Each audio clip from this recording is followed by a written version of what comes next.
പിതാവിൻ്റെയും പുത്രൻ്റെയും പരിശുദ്ധാത്മാവിൻ്റെയും നാമത്തിൽ ആമേൻ. എൻ്റെ പ്രിയപ്പെട്ടവരെ, ഇന്ന് മാർച്ച് 21 ശനിയാഴ്ച. അമ്മേ പരിശുദ്ധ അമ്മേ, അമ്മേ പരിശുദ്ധമേ, ദൈവമാതാവേ, കൃപാസനത്തിലൂടെ ഞങ്ങൾക്കും ഞങ്ങളുടെ ദേശത്തിനും അമ്മ മധ്യസ്ഥം തേടി തന്ന എല്ലാ അനുഗ്രഹങ്ങൾക്കും കൃപകൾക്കും ഞങ്ങളിപ്പോൾ ഹൃദയം നിറഞ്ഞ നന്ദി പറയുന്നു. അമ്മേ പരിശുദ്ധമേ, ദൈവമാതാവേ, 2004 ഡിസംബർ 7 ഉച്ചകഴിഞ്ഞ് 2:30 കൃപാസനത്തിൽ സംഭവിച്ച അമ്മയുടെ പ്രത്യക്ഷപ്പെടലിനെ കുറിച്ച് തിരുസഭയ്ക്ക് സമർപ്പിച്ചിരിക്കുന്ന പഠനരേഖകളുടെ മേൽ സഭാത്മകമായ പഠനം ആരംഭിക്കുവാൻ ഞങ്ങൾ പ്രാർത്ഥിക്കുന്നു. അമ്മേ പരിശുദ്ധമേ, ഭൂസ്വർലോകങ്ങളുടെ രാജ്ഞിയായ അങ്ങേയ്ക്ക് ഭൗമസംരക്ഷണത്തിനായി പ്രപഞ്ചപ്രകൃതിയെ തന്നെ തിരുസഭ പ്രതിഷ്ഠിക്കുവാൻ ഈ പ്രത്യക്ഷീകരണം വഴി ഇടയാക്കണമേ. പരിശുദ്ധമേ, ജപമാല മാതാവേ, സകല കൃപാസനം പ്രാർത്ഥനയോടും ചേർത്ത് ഞങ്ങളിപ്പോൾ പ്രാർത്ഥിക്കുന്ന ഈ കുടുംബത്തിന്റെ പ്രത്യേക നിയോഗം പറ മക്കളെ.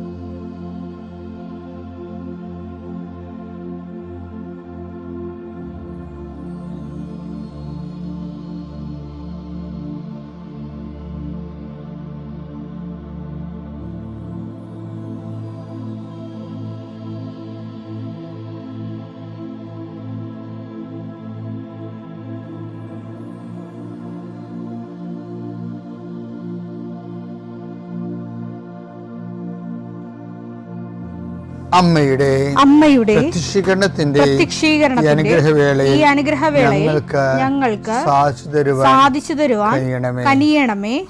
ആമേൻ. വിശ്വാസ പ്രമാണം. സർവശക്തനായ പിതാവും ആകാശത്തിന്റെയും ഭൂമിയുടെയും സൃഷ്ടാവുമായ ദൈവത്തിൽ ഞാൻ വിശ്വസിക്കുന്നു. അവിടുത്തെ ഏകപുത്രനും ഞങ്ങളുടെ കർത്താവുമായ ഈശോമിശിഹായിലും ഞാൻ വിശ്വസിക്കുന്നു. ഈ പുത്രൻ പരിശുദ്ധാത്മാവിനാൽ ഗർഭസ്ഥനായി കന്യകാമറിയത്തിൽ നിന്ന് പിറന്ന് പൊന്തിയോസ് പീലാത്തോസിന്റെ കാലത്ത് പീഡകൾ സഹിച്ച് കുരിശിൽ തറയ്ക്കപ്പെട്ട് മരിച്ച് അടക്കപ്പെട്ട് പാതാളങ്ങളിൽ ഇറങ്ങി മരിച്ചവരുടെ ഇടയിൽ നിന്ന് 3-ാം നാൾ ഉയർത്ത് സ്വർഗത്തിലേക്ക് എഴുന്നള്ളി സർവശക്തിയുള്ള പിതാവായ ദൈവത്തിന്റെ വലതുഭാഗത്തിരിക്കുന്നു. അവിടെ നിന്ന് ജീവിക്കുന്നവരെയും മരിച്ചവരെയും വിധിക്കുവാൻ വരുമെന്നും ഞാൻ വിശ്വസിക്കുന്നു. പരിശുദ്ധാത്മാവിലും ഞാൻ വിശ്വസിക്കുന്നു. വിശുദ്ധ കത്തോലിക്കാ സഭയിലും പുണ്യവാന്മാരുടെ ഐക്യത്തിലും പാപങ്ങളുടെ മോചനത്തിലും ശരീരത്തിന്റെ ഉയർപ്പിലും നിത്യമായ ജീവിതത്തിലും ഞാൻ വിശ്വസിക്കുന്നു. ആമേൻ. സ്വർഗ്ഗസ്ഥനായ ഞങ്ങളുടെ പിതാവേ, അങ്ങയുടെ നാമം പൂജിതമാകണമേ. അങ്ങയുടെ രാജ്യം വരണമേ. അങ്ങയുടെ തിരുമനസ് സ്വർഗത്തിലെ പോലെ ഭൂമിയിലും ആകണമേ. അന്നു വേണ്ടുന്ന ആഹാരം ഇന്ന് ഞങ്ങൾക്ക് തരണമേ. ഞങ്ങളോട് തെറ്റ് ചെയ്യുന്നവരോട് ഞങ്ങൾ ക്ഷമിക്കുന്നത് പോലെ ഞങ്ങളുടെ തെറ്റുകൾ ഞങ്ങളോടും ക്ഷമിക്കണമേ. ഞങ്ങളെ പ്രലോഭനത്തിൽ ഉൾപ്പെടുത്തരുതേ, തിന്മയിൽ ഞങ്ങൾ രക്ഷിക്കണമേ. ആമേൻ. നന്മ നിറഞ്ഞ മറിയമേ, സ്വസ്തി. കർത്താവ് അങ്ങയുടെ കൂടെ സ്ത്രീകളിൽ അങ്ങ് അനുഗ്രഹിക്കപ്പെട്ടവളാകുന്നു. അങ്ങയുടെ ഉദരത്തിൻ ഫലമായി ഈശോ അനുഗ്രഹിക്കപ്പെട്ടവനാകുന്നു. പരിശുദ്ധ മറിയമേ, തമ്പുരാന്റെ അമ്മേ, പാപികളായ ഞങ്ങൾക്ക് വേണ്ടി ഇപ്പോഴും ഞങ്ങളുടെ മരണസമയത്തും തമ്പുരാനോട് അപേക്ഷിക്കണമേ. ആമേൻ. കർത്താവേ, നിന്റെ ഉന്നതമായ നാമത്തിന് സ്തോത്രം ചെയ്യുന്നു. കർത്താവേ, നിന്റെ വിശുദ്ധ പൗരോഹിത്യത്തെ മഹത്വപ്പെടുത്തണമേ. കർത്താവേ, സഭയിലുള്ള സാന്നിധ്യം പ്രകടമാക്കണമേ. 40 വർഷം ഞാൻ അർപ്പിച്ച കുർബാനയുടെ യോഗ്യതയെ കൃപാസ്ഥാനത്താറെ ജീവനോടെ പ്രത്യക്ഷപ്പെട്ട പരിശുദ്ധ അമ്മയുടെ മാധ്യസ്ഥത്തിൽ ഞാൻ അങ്ങയുടെ മക്കൾക്ക് വേണ്ടി പ്രാർത്ഥിക്കുന്ന കർത്താവേ, ലോകം മുഴുവനും ഉണർന്നിരിക്കുന്ന സമയത്ത് ഈ പ്രാർത്ഥനയിൽ പങ്കെടുക്കുന്ന ഓരോ മക്കള്, ഇന്ന് കടന്നു പോകുന്ന ഓരോ വഴികള്, ഓരോ ഉദ്യമങ്ങൾ, ഓരോ ജീവിത ലക്ഷ്യങ്ങൾ, അമ്മേ പരിശുദ്ധമേ, ദേവമാതാവേ, കൃപാസ്ഥാനത്താറെ ജീവനോടെ പ്രത്യക്ഷപ്പെട്ട അമ്മയുടെ സാന്നിധ്യം, സഞ്ചാരി മാതാവേ, സമയത്തിൻ്റെ അധികാരി, ഈ മക്കളുടെ കൂടെ പോകണമേ എന്ന് പ്രാർത്ഥിക്കുന്നു. പരീക്ഷയ്ക്ക് പോകുന്നവരെ എല്ലാ കുഞ്ഞുങ്ങളെയും ഞാൻ സമർപ്പിച്ച് പ്രാർത്ഥിക്കുന്നു.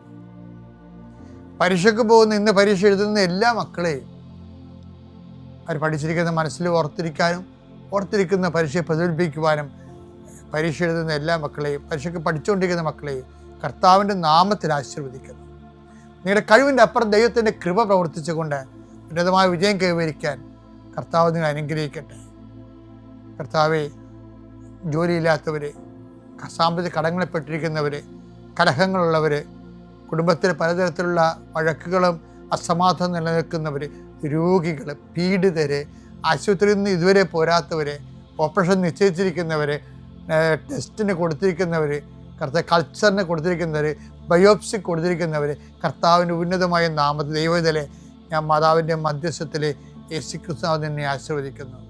നിൻ്റെ ജോലികൾ, വീടുകൾ, വിൽക്കാത്ത സ്ഥലങ്ങൾ, നഷ്ടപ്പെട്ട ജോലികൾ, ക്യാൻസലായ വിസകൾ എല്ലാം ഈശോ ഏറ്റെടുക്കുകയും നിൻ്റെ കുടുംബം നിലനിർത്തുകയും ചെയ്യട്ടെ. മക്കളില്ലാത്തവരെ ആശീർവദിക്കുന്നു, വിവാഹം ഒത്തുവരാത്തവരെ ആശീർവദിക്കുന്നു.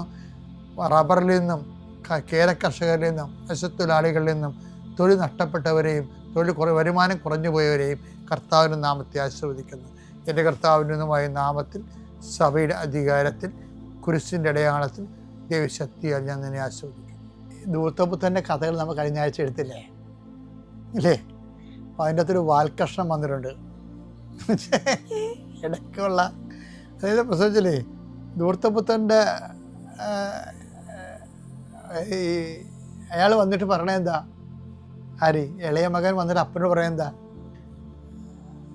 അങ്ങയുടെ ദാസൽ ഒരുവനായി എന്നെ സ്വീകരിക്കണേ അല്ലേ? അങ്ങനെ പറയണില്ലേ? അങ്ങനെ ഇപ്പോഴാണ് ദാസനാകാൻ പോണതേ. ലുക്ക 15:19 നിന്റെ പുത്രൻ എന്ന് വിളിക്കപ്പെടാൻ ഞാൻ ഇനി യോഗ്യനല്ല, നിന്റെ ദാസരിൽ ഒരുവനായി. അപ്പൊ ഇനി മുതൽ പുള്ളിയെ ചെയ്യാൻ പോവുകയാണ്. എന്താണ്? നിന്റെ ദാസരിൽ ഒരുവനായി എന്നെ സ്വീകരിക്കണമേ. അപ്പൊ അത് ഇനി മുതലാണ്. ഞാൻ ഇനി യോഗ്യനല്ല, അതുകൊണ്ട് ഇനി മുതൽ എന്നെ ദാസനായി സ്വീകരിക്കണമെന്നാണ് അല്ലേ? പക്ഷെ ഇവിടെ വേറെ കാര്യമുണ്ടല്ലോ. ആദ്യം മുതലേ ദാസ്യ പേര് ചെയ്യണ ആളുണ്ടല്ലോ.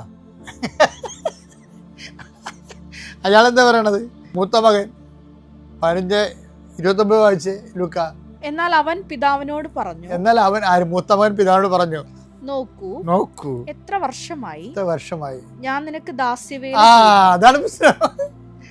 ഇവൻ പറയണേ, ഈ മൂത്തവൻ പറയണത് ഞാൻ ഇനി അങ്ങയുടെ ദാസനായി ജീവിച്ചോളാന്ന്. അപ്പൊ ഇനി മുതലാണ് പുള്ളി എല്ലാം മുടിഞ്ഞ് തേച്ച് കഴുകി വന്നപ്പോഴാണ് ഇനി മുതൽ ദാസനാണ്.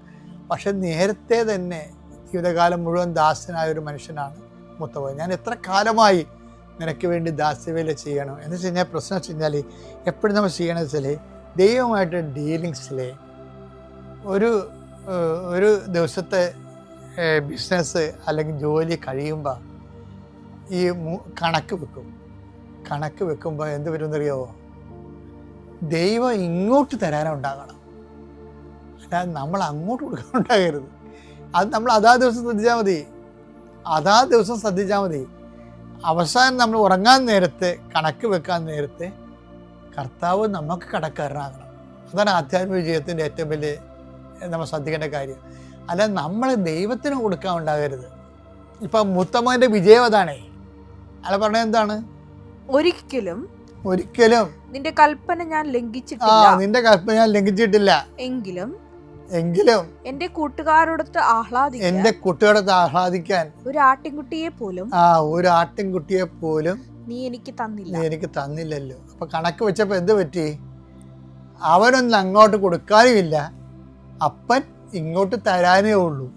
ഇങ്ങനെയാണ് ആ കണക്ക് അവസാനിക്കണത്. പക്ഷെ ആ കണക്കിൽ തെറ്റൊന്നുമില്ല. അപ്പൻ ഇവന് ഡെയിലി പേയ്മെന്റ് നടത്തണില്ലേ? ഇവനൊരു ദിവസക്കൂലിക്കാരനായിട്ട് കണ്ടില്ലെന്നേ ഉള്ളൂ. ദിവസക്കൂലിക്കാരനാണല്ലോ അന്നന്ന് കണക്ക് തീർക്കണത്.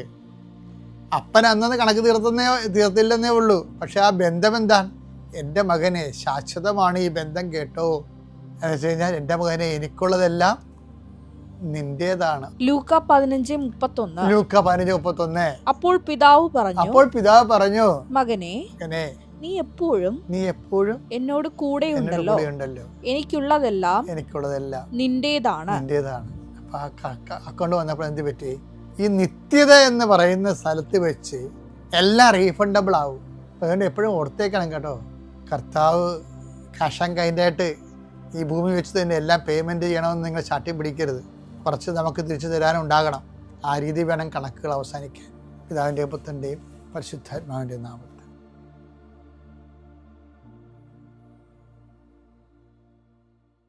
അത്യപൂർവ ദൈവാനുഭവങ്ങൾ ഇനി നിങ്ങൾക്കും സ്വന്തം. ഈ യൂട്യൂബ് ചാനൽ ഇതുവരെ സബ്സ്ക്രൈബ് ചെയ്തിട്ടില്ലെങ്കിൽ ഇപ്പോൾ തന്നെ സബ്സ്ക്രൈബ് ചെയ്യുക. ഈ വീഡിയോ ഇപ്പോൾ തന്നെ നിങ്ങളുടെ സുഹൃത്തുക്കൾക്ക് ഷെയർ ചെയ്തുകൊണ്ട് കർത്താവിന്റെ പ്രേക്ഷിതരാകുക.